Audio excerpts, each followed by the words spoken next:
What's up? What's up? What's up? Guys, if you're watching this and it's not live, go ahead and skip forward like a minute. I'm going to wait for people to trickle in and we're going to get started. All right. Double check everything's good here on my end. All right. Double check everything's good here. Sounds like we are. Right on. Sweet. Hey, what's up, Renoli? Hell yeah. Hell yeah. All right. Actually, we'll just get started now. We'll let people trickle in. Cool. All right. Welcome to the Joyage Kingdom. In today's video, we'll be doing a full breakdown analysis of APECOIN. I wanted to wait until I saw as much content as I thought I could get. I knew there was going to be extra content coming out in the first couple of days, so I didn't want to... Here's the thing. What I noticed was with a lot of YouTubers, they came out with the video the same day the token came out because they wanted to be the first to cover it, which I understand. I feel like I even started that trend a little bit. I was the guy who covered the story immediately, but the reason I didn't cover the story immediately, which is what I think everyone expected me to do, is because this is not just some story. This is not just some little event that just happened. This was potentially monumental. This is potentially one of the biggest news in the entire NFT space ever.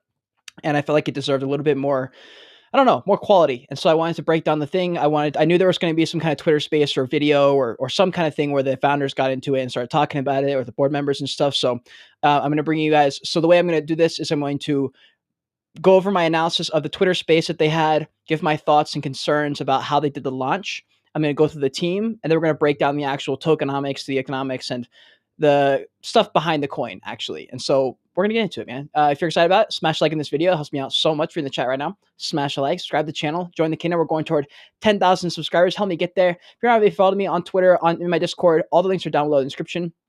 If you want to get 3 free stocks using my Webull link, helps me out directly, and you get free money. It's a free crypto and trading platform. So without further ado, let's get into the video.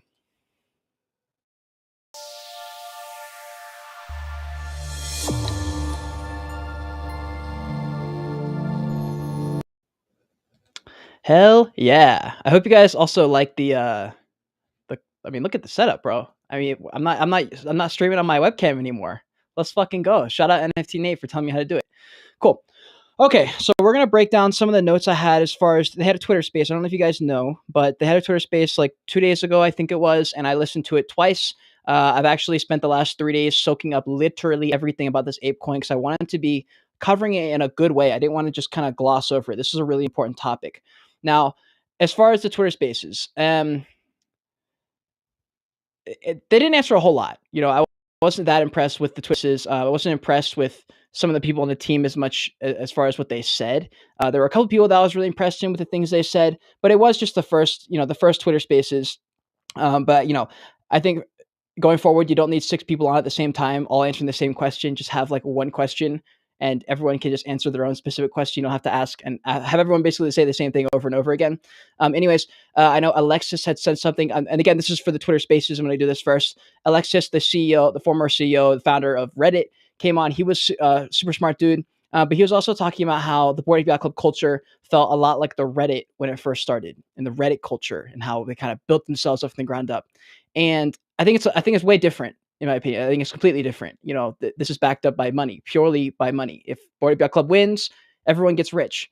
That's not the case for Reddit. Reddit was some random joke thing that was a website thing on Twitter that you don't make $1 billion off of, right? And plus, Reddit was like 20 years ago. This was not a thing. There was nothing to look back on in history and say, oh, we can replicate this and it can be big. And it was just an idea, and no one had any clue. What projects and companies and founders are doing now is they're reverse engineering something that worked in the past and trying to make it happen and force its hand. That is completely different than an organic community growing from the ground up.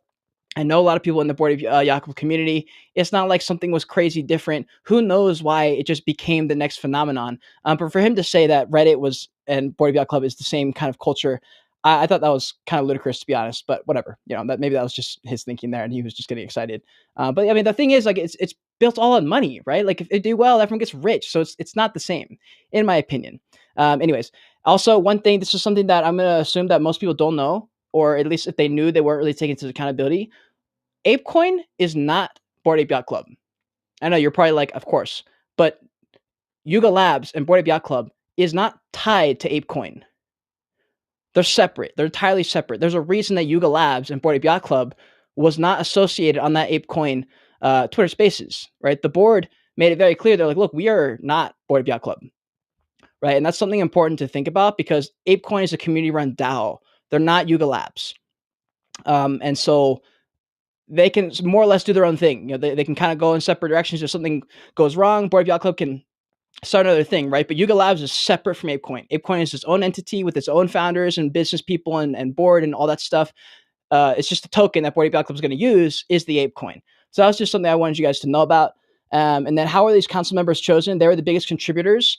And then one of the other things that was interesting is that almost a fifth of the entire allocation of all the ape coins was given to these big contributors and these big companies, which isn't that crazy. But what do you think about the fact that over 50% of the other allocation was given to Bored Ape Yacht Club and Mutant Ape holders, just airdrop to them? So essentially, almost 3/4 of all the supply of ApeCoin was given out, bro, to a very select amount of, meaning the entirety of the project coins is like at the mercy of this small group of people. And it's the same idea with Dogecoin. Do you guys remember Dogecoin? There was like 3 wallets with like 75% of the liquidity or something like that. And it was like, if one of these motherfuckers triggers a sell limit and then everyone else starts selling, that's where a cascade sell-off happens. And that's just one concern I had, that literally like a lot of the coins that are locked up are just in a couple sectors of people, you know. So that was just one thing that was a little bit concerning for me. And then another thing that was concerning, I'm going through some of the things that are concerning me, by the way. Delegating the votes. That is an interesting topic. It doesn't concern me really, but it's interesting because there are people that speak very well and can say things in a way where people may think that they know what they're talking about more than they do. And I'm a little bit worried. I'm not sure why I'm not full screen here for this, but I think I forgot that I was going to do this. It worries me a little bit that people are going to delegate their votes because they don't feel like doing the work. And I think that a lot of people think that Bored Ape Yacht Club holders are the smartest people on earth, when in reality, 2/3 of them are just normal people, right? Normal people who just happen to buy the project that happen to go to the moon, right? So I don't want people to think that just because they're Bored Ape Yacht holders, they know some secret thing and they're in the Illuminati or something, right? So I'm just a little bit worried that delegating votes like that is going to give power to certain amounts of people. You know, that's whatever, it's politics.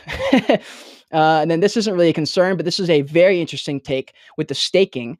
With the staking, you're not locking your NFT. And the reason for that is Bored Ape Yacht Club is not ApeCoin. Again, you are not staking your Bored Ape Yacht Club. You're not staking your Mutant Ape. You're not staking your NFT. You're staking the coins. Your NFT is the key to that. Now, there's also a portion of the liquidity that is just for ApeCoin. You don't have to hold a Bored Ape Yacht Club or Mutant Ape Yacht Club. But if you are a holder, you're staking the coins, right? And then your Bored Ape Yacht Club or your Mutant Ape Yacht Club gets you into the specific staking pools that probably will give you more yield or something like that. But yeah, I just wanted to mention that. And then let's see, for allocation of ape, how do they determine how much ape was airdropped to the Bored Ape Yacht Club holders, the Mutant Ape Yacht holders? An allocation was determined by the volume adjusted 30-day average floor price for each collection before the launch. I just wanted to mention that. That is everything I have for the Twitter Spaces. Now we can move on into some of the stats, some of the things. So Yuga Labs also released this video powered by ApeCoin. So they'll be working together hand in hand with everything, basically. And so I'm not going to play this trailer because it's not going to have any sound for you. But they made a really, really sick animation. And it was a fire video. You know, I've been saying forever now that projects need to be doing more video. And bro, this video went fucking viral. 40,000 likes. That's a lot of fucking likes on a tweet. 13,000 retweets, right?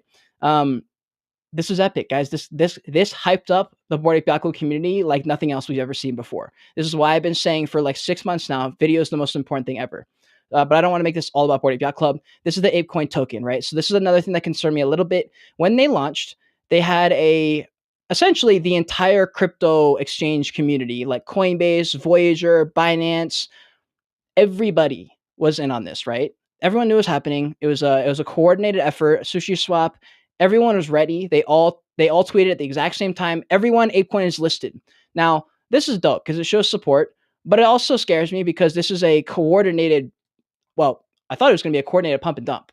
I was surprised that it didn't dump further than like $12 after the initial run up, but I thought it was a little bit weird to me. It feels like insider trading, you know, with all the exchanges pushing this coin, and then Amy Wu, the founder or the girl on the board who's working with FTX, she was like, this is like the biggest day for a coin that we've ever had on FTX. And I was like, of course it was, bro. Everyone was working together to make damn sure it was.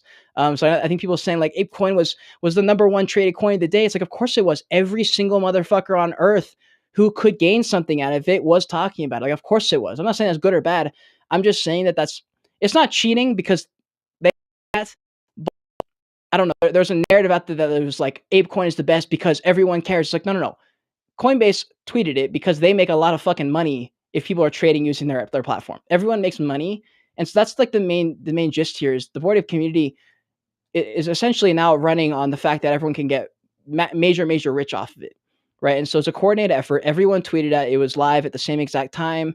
Everyone was rushing to buy it. That's why that's why it went straight to $18 that same day, and then it's holding support at like I think it's like number 38 or 40 on the markets. It's doing very well, honestly. But who knows? None of the influencer people that I know are in yet. It's too scary. We don't know if the market's going to hold at 14 or if the market's going to drop and it's going to hold at 7. Like, we just don't know. So for people saying, I should have bought it this, I should have bought that, it's like, no, you're guessing. This is a guessing game. And the first week or two of a coin launching is the most risky time you could ever buy anything. It's just not the smartest decision. So I don't want people to think that get to feel the FOMO. So I know you're going to feel the FOMO a little bit. It's just important to think about. Let's see. What else? Yeah, and so this is the ApeCoin. By the way, this is the ApeCoin Twitter space. If you want to check it out, just go to their page. You can find it. You can listen to it and hear what they had to say. I believe it was the Rug Radio was the one who hosted it by Farako, whatever his name is. And yeah, so I'm gonna go here in a second. Where is it? There's something I'm looking for. Okay, so here's the two things that not worried me. It was just interesting. So Binance tweeted this vibes. They made a tweet with an ApeCoin Spotify playlist, and then Binance or Voyager did this giveaway thing. It's a little weird because these are platforms that get money from people joining it, and it's fine. It's just gives me like I don't know. I'm happy that there's support to the NFT community, but it's because they all know they're going to make a massive bag. That's the only thing I'm saying here. That's the only thing I'm saying, and it's just I don't know, it gives me a weird feeling in my stomach, but whatever. It's a lot of pumping. It's a lot of pumping. Anyways, ApeCoin made this little thread here. So this is about the extent of the research that 99% of people did, and that's why I wanted to do this breakdown video. I hope you're staying till the end, by the way, because the breakdown is coming. I'm going to go through the full team, and then we're going to break down the project and the economics and tokenomics behind it. But I just wanted to cover the basics before. So interesting game. ApeCoin, a token for culture, gaming, commerce used to empower decentralized community building at the forefront of Web3. ApeCoin is owned and operated by the ApeCoin DAO, a decentralized organization where each token holder gets a vote. So each ApeCoin right is worth like $15. If you buy one, you have one vote, right? That's kind of how it works. And every Wednesday, they kind of vote on things like that. Anyways, the DAO is supported by the Ape Foundation, which is created to act as a legal steward of the ApeCoin and administer decisions made by the ApeCoin DAO community. Basically, the person who deals with the finances and all that, the legal stuff. 62% of the supply of the ApeCoin is allocated to the ApeCoin community, a portion of which 15% of total supply would be able to claim starting tomorrow at 8:30 a.m., which was a lot of the money that the Bored Ape block holders and the Mutant Ape holders were able to claim. Some of them earning up to millions of dollars potentially, which is fucking nuts, by the way. Absolutely nuts. And so they have just everyone's thoughts. There's a lot of good things that people are saying, a lot of bad things people were saying. There's a lot of mixed opinions. That's pretty much what I expected. Here's the thing that I brought up earlier that was kind of concerning. 54% of the total supply of ape is given to the holders for free. That's just scary. Just because if you buy in now at $15, think you're going to get a good deal, because maybe in the future it's a $70 ape coin is a thing, maybe. But in the short term, ape and mutant holders controlling 54% of the circulating supply. That's a scary position to be in. If I'm holding ApeCoin and I'm not one of these people, I'm in a very scary position, because that can go from $15 to $3. Like, it's just scary. So that's why I'm holding off. I'm going to wait to invest until there's more of a stable ground. And I know you're probably thinking I'm fudding the coin. I just want people to be aware, because I've seen too much people screaming this is going to change the world. And yes, it probably will. But in the short to midterm, which is what most people are thinking, that's why I'm making this video, because in the short to midterm, you have a potential to get burned if you don't know what you're doing and you don't know what you're looking at. Now, here's another another kind of preview as to what's coming. They had that video come out. They had a little screenshot of a play-to-earn game that's coming that'll be using the ApeCoin. And so they're really, really trying to create an ecosystem And in this video, if you guys watch this video, other side is their metaverse. They're trying to create metaverse. They're trying to basically knock out Sand, knock out Decentraland, knock out Meta. They are trying to build it. And toward the end of this video, they had a bit. Look at this.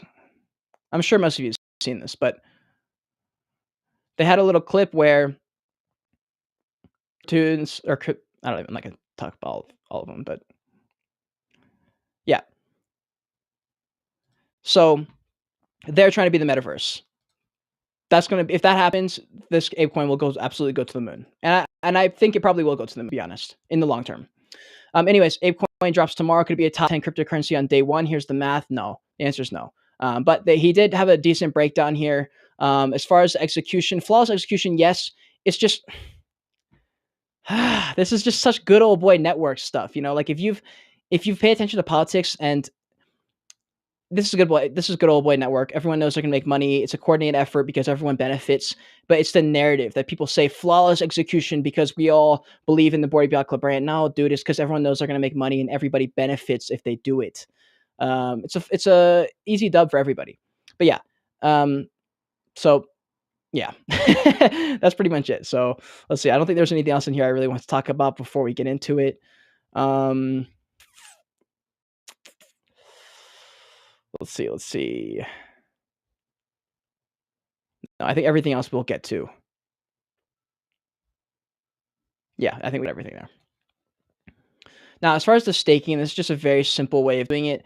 The total supply is 175 million. The total ape supply will be distributed through the staking. Ape will be distributed over a 3-year period, 100 million on year 1, 50 million on year 2, 25 million on year 3. Each year, the rewards are front-loaded, so more is paid toward the start of the year.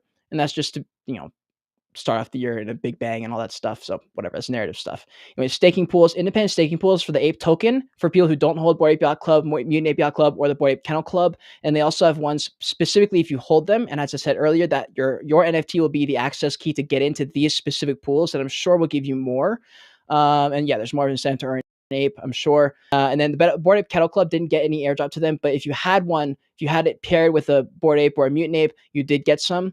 Now, as far as the staking rewards in year 1, they'll be split 30 mil in the Ape token pool just for anyone, 47 mil in the Bored Ape Yacht Club, which I'm actually glad to see, and I really hope more other projects do adopt this and make sure that no matter what happens with your project, the Genesis collection is the one that benefits the most. So they did, 47%. Mutant Ape was 47 million. Mutant Ape Yacht Club, 19 million. Bored Ape Kennel Club, 3.8 million if you held a Mutant Ape or a Bored Ape in the same wallet. And then, the Ape token, 30 mil. So the Bored Ape Yacht Club Genesis holders were the most rewards. That's good.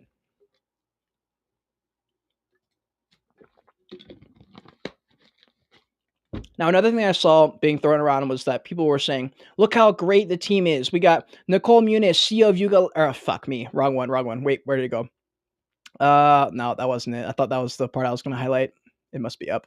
Hold on. Here we go. People were saying, oh, look at the team. They're so good.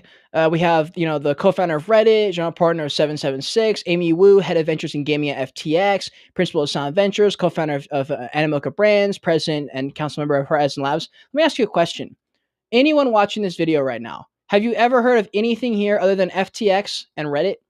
And even if you have heard of Reddit, do you know anything about Reddit other than this just like a Facebook group public page thing, and then FTX is a trading platform? Do you know anything else? Did you know that Amy Wu was hired at FTX 2 months ago? She just started, but this is what everyone's running with, right? So my point is, yes, of course, they're all capable as fuck. They're all very smart. They're all very established, but I don't want people to just say, oh, chairman of Animoca Brands, they must be good. Bro, do you even know what Animoca Brands is? Most people don't. They just look at it and they, oh, that's bullish. Like when I see people on Twitter and they're saying, why am I bullish in this project? Well, the founders are docs. It's like, so motherfucker, it doesn't matter, bro. Like you need to do your research. So we're going to break it down. Amy Wu, FTX Ventures Gaming, MA at FTX. So people say, holy shit, I both work at Webull. Fantastic. And people are saying, holy shit, she's the FTX founder, blah, blah, blah. And I'm like, well, hold on.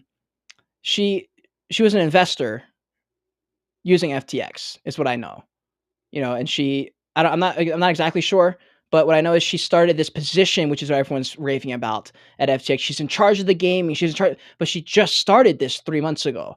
So it's not like she's been here doing this sector of FTX, which is what that's the narrative everyone's running with. That's the main reason I want to bring this up. Is that yes, I'm sure she's very smart. She's been investing in these big firms for a long time. Of course, she's qualified. But when people say she's the head of this, she's so qualified, it's like she just started, bro. That's not fair to say that. It's not fair to say that. But she's very, very qualified. She is very smart. And I just want to make sure people are aware of that. I'm not fudding the project. I just want people to be aware and do their own research. This is FTX, what it looks like. One of the best, probably one of the best for trading platforms. It's a good one for sure. A lot of the new YouTubers that are, or not the new YouTubers, a lot of the established YouTubers have been getting sponsored by FTX. I know it's a good platform. I've used it myself. We have Alex Ohanian Sr., founder of SS776. And we scroll on his LinkedIn. He's also the Reddit co-founder of Reddit, executive chair. He's done a lot of shit. He also has a degree from Virginia, BA in history. That's kind of funny. He actually spoke really, really well in the Twitter Spaces. I really liked his vibe and everything. And then she's been the founder of this for almost 2 years of 776. And if you scroll over, 776 is a venture capitalist or is a VC fund, and they've raised over $750 million. A fucking lot of money. And then we have Dean Steinbeck, president of Horizon Labs. And if we scroll down here, he's been doing that for 3 years and 3 months. He was a general counsel at the same position before, crypto law. And so he's got a lot of law and I don't know, that kind of stuff, like law, basically. So that's his legal shit. That's why he's on the team for that specific part. And yeah, there's a reason that each person on the team brings in their own specific thing about themselves that they know that can kind of contribute to the being on the board. And so he's definitely specializing in the financial money side, the legal side of stuff. And Horizon Labs they've also raised $11 million. They're a technology company that enables businesses to build secure distributed ledger solutions, and this is their website here.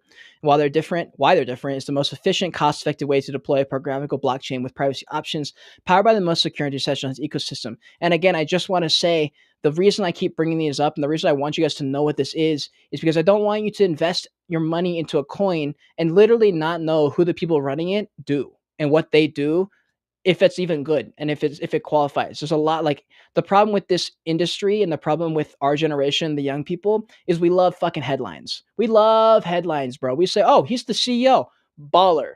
You know how many projects I've reviewed where I look at their company that they're CEO of and it's literally nothing, and I'm like, bro, CEO is just a word, dude. It's a word. So just make sure you're doing your research. Everyone here is absolutely qualified. I just want to keep saying that because I don't want people to think that I'm saying they're not qualified. I think it's pronounced Maria Bajwa, principal at Sound Ventures. She was actually, I was very impressed by the way she spoke on the Twitter Spaces as well. She's been working at Sound Ventures for 5 years and 2 months. She also senior associate at ICG Advisors LLC. If we go to Sound Ventures, this is also a VC fund. So everyone on the board has a lot of experience working with a lot of money. This is very good because they're about to maybe do their land sale. They need to be able to keep their shit together and compose themselves if and when this project moons, and it's kind of already mooned. But if this really goes to the next level and this starts the kick into the metaverse, and this is why I'm so bullish on the metaverse and gaming projects and play to earn, because whether or not any of them are good, that'll be the theme of this year. It's got to be, a lot of play to earn games started last year, right? And so that means they've been building for 5 or 6 months and they're going to be building all year. And so it's important to think about that. These are some of the projects they've invested in. Airbnb, that's the one I'm trying to think of, ones that you guys have probably heard of. We have Pinterest here. We've got Robinhood, SeatGeek, Shazam, Square, Spotify, Uber. So some big buys right there. And Yatsu, this is another guy, CEO of Outblaze, Animoca. Bro, this guy is a beast. He's from Hong Kong. If you guys have a chance, I would highly suggest you watch this YouTube podcast by London Real. This is a guy who is an absolute expert at interviewing, and they went and talked for like an hour and a half. He has, I think, the full podcast on his website, but if you guys want to hear kind of what he sounds like, he's very, very intelligent. He knows what he's fucking doing in gaming. This is his shtick, and he just knows his stuff. And so we scroll down. Let's see. Yeah, he's been doing Animoca brands for 7 years now. He's been doing this for a long, long time. And they leverage gamification, blockchain, artificial intelligence technologies to develop and publish a broad portfolio of mobile products, including games like the Sandbox we're going to talk about in a second. He's also an advisor at LCX, member of the board at Cortico. This guy's very, very, very qualified. If we look at Animoca Brands, by the way, this is a huge, huge brand, huge, huge company. I'm sure most people don't know what Animoca Brands is because I didn't know until I researched it. But as I said, they publish a broad portfolio of blockchain games and other products such as Disney, WWE, Snoop Dogg, The Walking Dead, Power Rangers. Animoca Brands is also a prolific investor in a lot of blockchain-related companies like Axie Infinity, OpenSea, Dapper Labs, which is NBA Top Shot, which is NBA Top Shot, which is one of the first NFTs that kind of took off. Alien World, Star Atlas, very, very highly qualified. Now, let me pop into the chat real quick, see what people are saying. Best prime flavor. This is really good. I just tried orange. This shit is really good, but also grape is really good. I'm definitely a fan of the orange and grape so far. I'm not really a fan of tropical punch, but in general, I haven't tried the prime one, but we'll see. And let's see what else. Yeah, Queef. His name is Queef in the chat. I don't want to pump and dump because there's no reason to. They're going to win regardless. I just wanted to point out that it was a pump. It was a coordinated pump. And while there's nothing people can do about that because everybody wins, it's important to acknowledge that that is why the coin did so well on ICO day, because it was going to do well regardless. But the fact that everyone was ready for it, all the exchanges, bro, it's like a, yeah. Anyways. APECOIN is for the Web3 community. This is their website, by the way. So we're on the About page. Culture has found a new expression in Web3 through gaming, art, entertainment, and events. The possibilities for blockchain's impact on culture are so endless that they can't possibly all be predicted yet. Ape is a token made to support what's next, controlled and built on by the community. It will serve as a decentralized protocol layer for community-led initiatives that drive culture forward into the metaverse. The Ape Foundation is a steward. They're not an overseer, but the base layer as to which the APECOIN holders and the APECOIN DAO can build. They will be doing voting, and we're going to get into all the things about it. But essentially, the APECOIN is going to be powering everything in their metaverse. And if their metaverse happens to be the one that takes off, this will break in the top 10, guaranteed. Which means it's at like a 4 or 5x from where it's at right now, by the way, for market cap. And if you don't know what market cap and circulating supply is, and you don't know if $14 is a good buy-in, you should watch my last video where I broke down what market cap was and what circulating supply is. You're going to want to watch that video. It's like 5 minutes long. Just go ahead and watch it. If you don't know what that is, you should not be buying cryptocurrencies. It's very important that you realize that buying Cardano at 80 cents is not the same. It's very different than saying, I'd rather buy Cardano at 80 cents than Polkadot at $40 because I can get more Cardano. It's how you look at, not the price. Just so you guys are aware of that. Now, the APECOIN DAO exists through a decentralized governance. It's critical for building and managing a globally dispersed community and therefore critical to the success of the ape ecosystem. The protocol, governance, will allow APECOIN DAOs to make decisions regarding ecosystem fund allocation, governance rules, project partnerships, and beyond. It is open to all APECOIN holders. And again, you don't have to be a Bored Ape Yacht Club holder or a Mutant Ape holder or a Bored Ape Kennel Club holder to be able to participate in this. All you need is one APECOIN for $15, which is cool. It lets everyone be part of it. And I think that's what Nicole Muniz meant when she did it. By the way, she did a full interview thing on YouTube. If you type in Nicole Muniz Yuga Labs CEO interview, you can pop it up. She talked about they're doing something very soon, which is probably the land sale, but it also could have just been this, where people can get into the Bored Ape Yacht Club for a lot cheaper. So we'll see what happens there. Now, also, I wanted to mention the way they did their drop. How we saw earlier, with some of the people on Twitter were saying like this was a really, really good launch day, essentially, like the way they did everything. And I would agree, minus the part where there was a coordinated effort amongst everyone. On their own part, the one thing I wish they had done better was I wish they had released the information surrounding Ape Token a couple days at least earlier than they did. They only gave like 24 hours in between releasing the information and dropping the coin. And I know that's great because they like to say fuck it and drop everything in like mic drops style. But I think it's for long-term benefit and foundation building. I think that's the opposite of what they should be doing. They should be more transparent and keeping people in the loop. I think they're trying to be the badass project. They're trying to be cool and like that style. And I think that's where the brand's going to go. And I know a lot of people who are not Bored Ape Yacht Club holders fucking hate Bored Ape Yacht Club members with a passion because they think they're stuck up pieces of shit. And I've taken myself emotionally out of it, so I don't really care. But I will say that for a long-term brand, I think it would be better if they were just a little bit more communicative rather than dropping something like that out of nowhere and dropping all their information in the same couple days and then doing it all right there at the same time. I just think, I don't know, for long term, I think it's better. I think a lot of people, I think they know they're going to profit on the fact that everyone's going to YOLO and FOMO into it.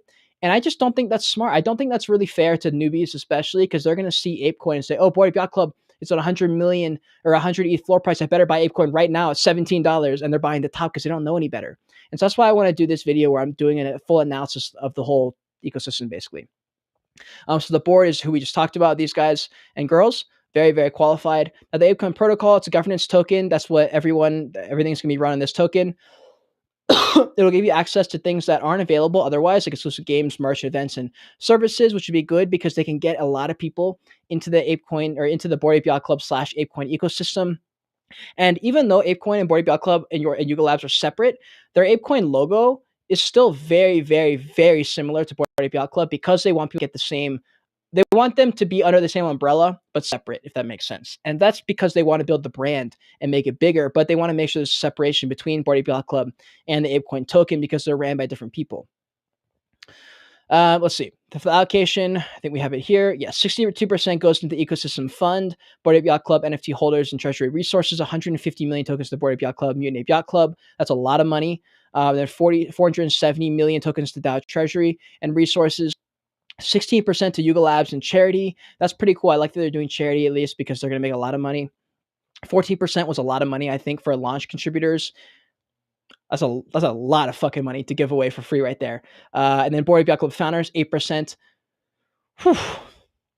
Man, it's a fucking lot of money, but whatever, it's fine. Bored Ape Yacht founders split between the 4 founders of Yuga Labs and Bored Ape Yacht Club. They get 80 million tokens. Goddamn, they are fucking rich. Goddamn, they're rich.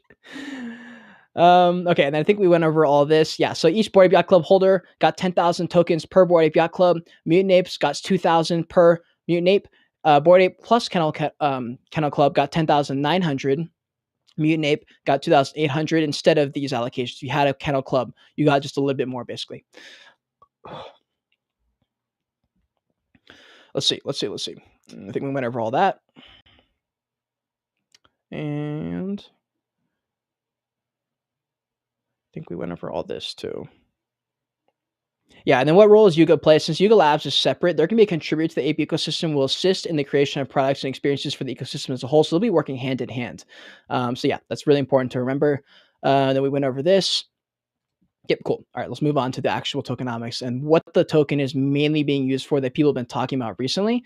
So for the ApeCoin governance token, they're using this a lot for the membership and to get people into the ecosystem of ApeCoin and Bored Ape Yacht Club. Now they're guiding values behind the ApeCoin and the other, I think it's called Other Side, is their metaverse they're trying to do here. It's their boldness. So they don't want to shy from the weird, the hard, or the new.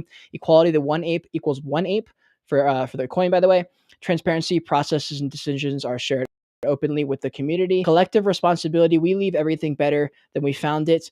And persistent success is an Ouroboros, not a straight line. And they'll be using Discourse for the first stop for all proposals. And AIP, which is an ape improvement proposal idea submitted, is kind of like, it's kind of sort of similar to like legal bills and stuff where they submit it, people vote on it. If it's good, they send it through to the next one. If it's not good, they send it back to either be like revised or just toss it out entirely. They'll be using Snapshot, which is a decentralized voting system, which is called Snapshot. For voting, proposal drafts have passed through this respective approval process will become available for voting on Snapshot. And I believe that's every Wednesday at like 9 o'clock or something. And yeah, so they'll have proposal categories. You're going to have 3 main categories for this: core, process, or informational. Core proposals have 2 subcategories: brand decision and ecosystem fund allocation. Proposals that are resubmitted must be classified as such. For the core ecosystem fund allocation, proposals for how the DAO funds should be utilized. That's what the core is for, right? And then for resubmission, ecosystem fund allocation, resubmitted proposals for how DAO funds should be utilized. And so what they're saying is basically if you submit a core proposal, it'll be for a separate thing versus a proposal, and also for information. They're all separate. So depending on the kind of proposal you're trying to make, you got to decide which category is going to go under. That way people can know what they're voting for and what the direction of this proposal is going to go. Let's see. For proposals now. So we just went through the core. For proposals are for making a change to the process or implementation. These specifically for a change to the process or implementation. Examples include procedures, guidelines, changes to the decision-making process, and changes to the tools or environment of the DAO or foundation. Now, I like this because if this is not working, then this proposal literally is like, hey, this shit is not working. Let's change it. And if the majority decides that's a good idea, then it goes through. And so I like that this is a thing. Very, very cool. And then for informational, I think we just skipped over by accident. Informational proposals for general guidelines or information for the community. Resubmitted proposals for general guidelines or information for the community. This is for the resubmission. And so, yeah, this is going to be focused on general guidelines, information for the community, how they distribute this information. And yeah, so if you have an idea for that, that'll be under this category. Now, the template is you're going to have an abstract, motivation, rationale, key terms, optional, specifications, steps to implement. This is going to be so important. If you plan to do a proposal, you better fucking know what you're doing and probably send it through multiple people before you send it through to be voted on. Otherwise, it's going to be rejected immediately. You have to know how this is going and how much it's going to cost and a timeline for how long it's going to take. These things have to be sort of like, you got to know your shit, and you can't, they don't want a bunch of like high schoolers throwing in random ideas. That's not what this is for. This is a very calculated, hey, this is exactly what we want to do. Here's how we want to do it. Here's a 50-page document, how we want to make it work. And they'll go through and say, okay, this is either stupid as fuck, we're not even going to bother voting on this, or this has some merit. This qualifies for what, like makes it through. So it's not going to be so much like the people making sure it's good are going to say this is, conflict of interest or something. Like it's going to be more, does this check all our boxes? And as long as it legally checks all the boxes, then we can send it through. And so that's good because you don't want, good old boy network or people saying, oh shit, this is actually a good idea and it's going to break down the Bored Ape Yacht Club. We can't let this happen. It doesn't work like that. Now, proposals that did not make it through the respective approval process are being resubmitted should also include a link to the original proposal. This is important to think about, y'all. Link to the original proposal, reason why it was not approved, and changes that have been made and why it should be approved now. This is good. I like to see this. That way you can't just resubmit a stupid fucking idea or think, oh, they just didn't read it well enough. It's like, no, your proposal was not good. That's why. So this is great because it encourages people to go back and rethink why it didn't go well and take accountability. This is my favorite part is it literally forces you to be accountable and say, damn, I got fucking disapproved. I got rejected. And now I have to face why exactly. I have to tell them that I didn't get it approved. And then I have to say what I did to make it better. So I'm actually a big fan of that. What's up? Oh, I thought that's the VC people in the chat.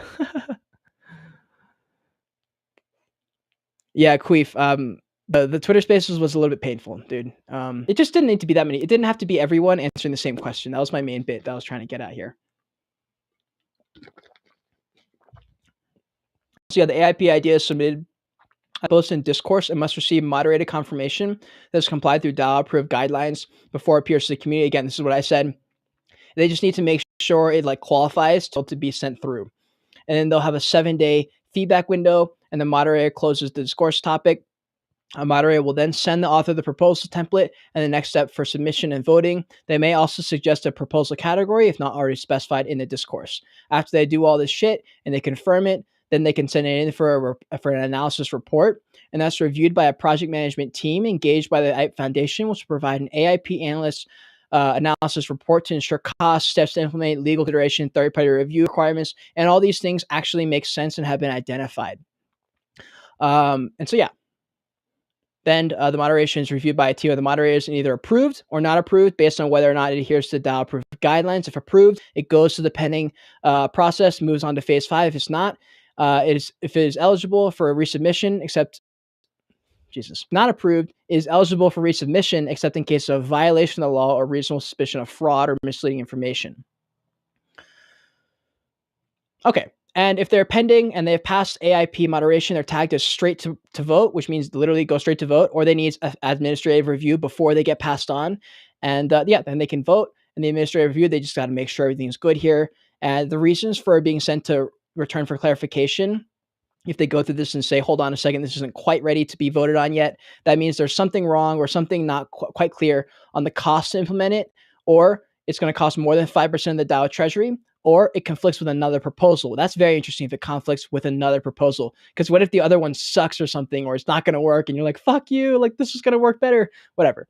And if reasons to tag as return for reconstruction, rather than return for clarification. This one's going to be for reconstruction, and that proposal is at odds with the mission or values of the DAO, which is great to see. I love that. Proposal is at odds with the well-being of the DAO, violations of the law or against the advice of the Council for Ape Foundation, or reasonable suspicion of fraud or other misleading information. Now, this is the part where I'm a little bit scared because I'm worried this is going to be up to like subjective opinion, and I just don't know how this portion of it is going to be run. But we'll see. We're literally going to see. So we'll be covering it.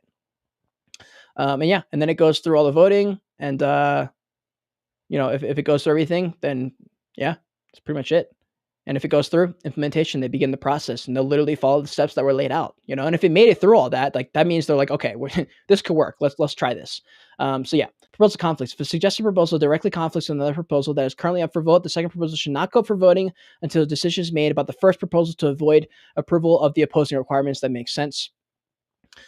For voting, APECOIN DAO consensus mechanism aims to placing votes fair, transparent, and low cost so APECOIN holders can participate in the decision making of the DAO every single week. By the way, Snapshot was chosen as a voting tool that doesn't require a gas payment, ensures transparency, and expands the governance participation to all holders of the APECOIN. And this will be done posted every week on Thursday at 9 p.m. And that's when the 6-day voting window opens as well. You vote on Snapshot. Each APECOIN counts as one vote. And then it closes at 9 p.m. on the following Wednesday. And then, if it gets in favor, they go to implementation. Voting delegation, as I said earlier, you can delegate your own vote. DAO members can delegate their vote to another DAO member that they consider to be a trusted subject matter expert. That, again, is going to worry me a tiny bit. I mean, this is a good idea. I just don't know how it's going to work, so we'll see. Now, as far as the future, they want to hire DAO members to take care of the administrative, project management, and moderation tasks to replace the company appointed. They want to create a community steering committee, implementing on-chain voting and voting annually to elect members for the DAO board. The initial board is in place for the shorter term of 6 months. That's also something I completely forgot to mention in the beginning. All the board members you see right now currently are 6 months. That's their term right now. And I don't know if they have any ideas as far as like if you run once, you can't run again for a year, or like if you can have consecutive terms. I don't know anything about that yet, but that is important to think about in the future. It will be an annual vote to elect members to the DAO board. That'll be really interesting how that works, because there are people that can, we might just see like literally just politics go straight back into this, and it's going to be a bunch of rich people. So we're going to see how this goes. I'm not quite sure how it's going to go. I think long term, the Bored Ape Yacht Club brand will work. And if that happens, then, APECOIN will do well. So I'd be very surprised. They'd have to really fuck something up here for this not to work. So yeah, that's pretty much going to conclude this video. If you guys have any other last questions, let me know. But yeah, it's run by people who've run multi-billion-dollar businesses and VC funds. And so I think it's going to be run very similar to that. The Trending Trader, how do I lose 6,000 subs? Thank you, man. Well, I started a few months ago, and I don't do much shilly, top 5 NFT projects for the next week. I don't do a lot of that kind of content. I try and do this style of content as much as I can. But anyways, guys, thank you so much for being here. I hope you learned something. If you did, smash like in this video. It helps the channel out tremendously. I appreciate all you guys liking the video. Subscribe to the channel. Join the kingdom. We're trying to get to 10,000 subscribers. If you haven't followed me on Twitter already, if you're not in my Discord, all the links are down below in the description. If you want to help me out directly, you can sign up for my Weibo link and get 3 free stocks. It's a free trading for crypto and stocks platform. It's always good to have that. Coinbase and Voyager don't always work. In fact, mine literally didn't work the other day. So yeah, man. Yeah, Queef, you're right. I could be a sellout. It would work. It works every day. You see it. All the YouTubers, not all the YouTubers, a lot of YouTubers, they're selling out their own fans, and it's fine. Can't do anything about that. I can just do my bit. So anyways, thank you so much for being in here. I will see you next time. If you want to see more of me right now, click on my channel, go bitch some more videos. I post like 1 to 2 times a day. Until next time, continue on your Joyage. Oh wait, code word, if you made it to the end, code word, ape, all caps, scream ape in the chat. I'm going to type it in right here. Ape in the chat. Boom. Okay. Guys, continue on your Joyage. Continue to learn and be grateful you're alive watching this video.